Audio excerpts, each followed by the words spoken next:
You know what? I just talked to the guys, and I normally don't say a whole lot, but I felt like it's an important thing, being so young in our season and our story, that I wasn't upset with the performance. You know, the performance overall, we created a ton of chances, and then we got in their box regularly. But what you don't do now is you're upset about the score, right? Because they punished us because we kept them around instead of finishing our chances and not maybe passing on some shooting opportunities. And that's all things that we're going to have to learn from. And I kind of told them that today was the day that we could write that first page of our story, and we have to walk away with a page that we're not going to like. The good part is we have a game on the weekend, and we can write the second page of that story, and we make sure the storyline goes a little better.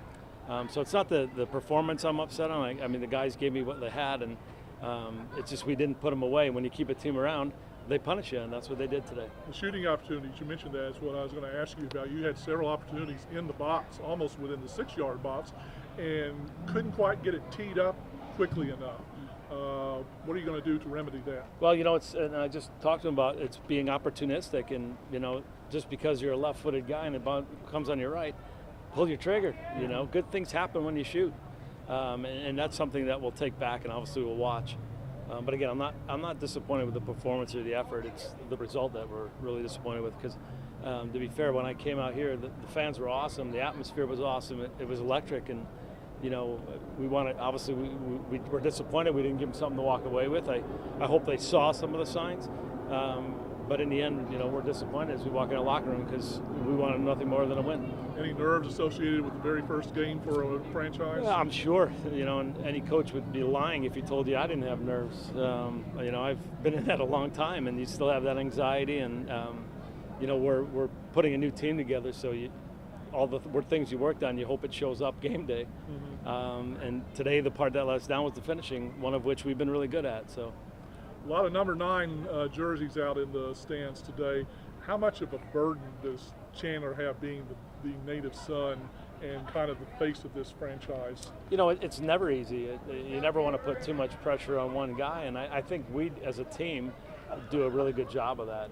We talk about the group dynamics and stuff, so today he didn't have really a chance to be the hero. You know, and then we'll look at it and maybe we can supply better service for him, but we're going to break it down and we're going to study what we did and what we can do better. I said enough. I guess you just talk about the crowds, the atmosphere. Yeah, it was first game. Absolutely awesome. I mean, you know, I felt it. I wanted to go out and play. Of course, no room for an old man, but it makes you feel good. You know, I think we can build something pretty special out here. It was our first chance to have a taste of it because, to be fair, I'm sure none of us really knew what to expect. And they cheered at the right times. They got us going at the right times. And they were into it. So I'm so pleased with our 12th man. Only thing I'm not pleased with is the result for them. I'll throw in one more. First half in particular, your midfield looked like they were having very good touches and passes with that, which were enabling you to get deep on attack. Was that encouraging to you? Or Yeah. did you see it differently? I mean, we talked about our lines and being organized, and you know, you win a lot of balls in the midfield, and if you win them higher, you're closer to goal. You know, the only thing I think we fell apart on sometimes is slipping, so we've got to address that. Too many guys laying on the floor, and it wasn't because of tackles, it was about slipping. So.